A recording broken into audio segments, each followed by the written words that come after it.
everybody, I just wanted to take a few minutes and let you all know how I like to prep my nails before I'm about to put new nail wraps on. Now, I primarily use two different tools to do this.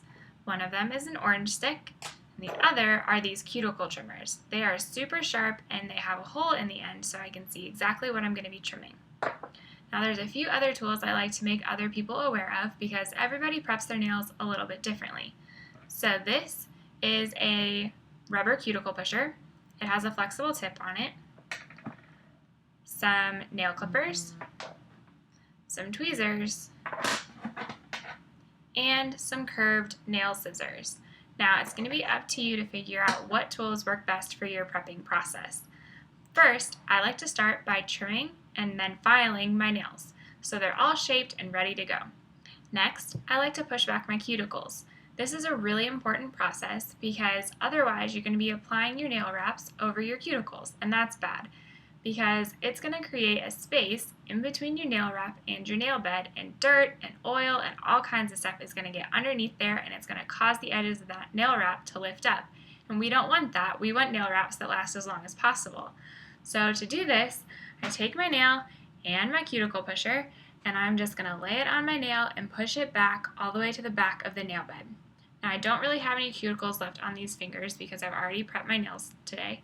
So just pretend like I'm pushing all my cuticles back. So then I'll go through and do that to all 10 of my nails. Then I'll get out my cuticle clippers and I just go through and trim all the way around the edges of those cuticles.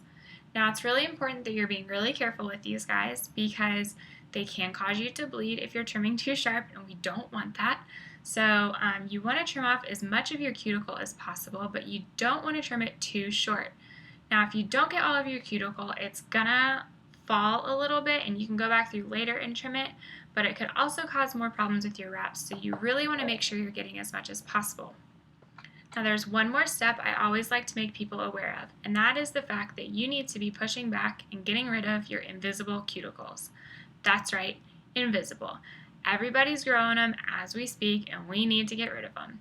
So there's two ways you can pretty much do this. One is to buy some cuticle remover gel, put it all over your nails, massage it in, wait a little bit, and then scrape it off.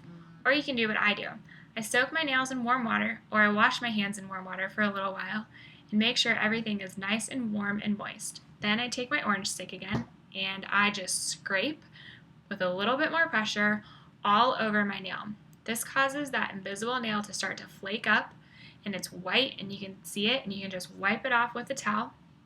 And then after you've done that to all of your nails, you're ready to go. You've pushed back your cuticles and you've removed those invisible cuticles, and you should have nails that are prepped and ready for a clean application.